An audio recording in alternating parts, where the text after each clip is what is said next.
أعوذ بالله من الشيطان الرجيم.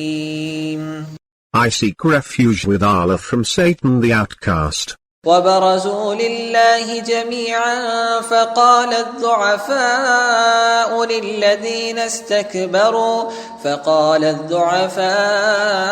للذين استكبروا إنا كنا لكم تبعا فهل أنتم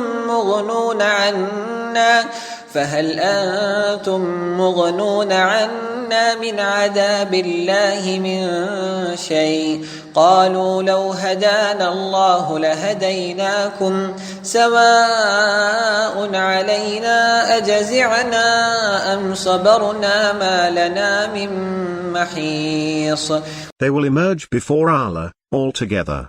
The weak will say to those who were proud, "We were your followers, can you protect us at all against Allah's punishment?"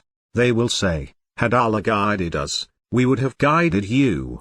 It is the same for us, whether we mourn, or are patient, there is no asylum for us."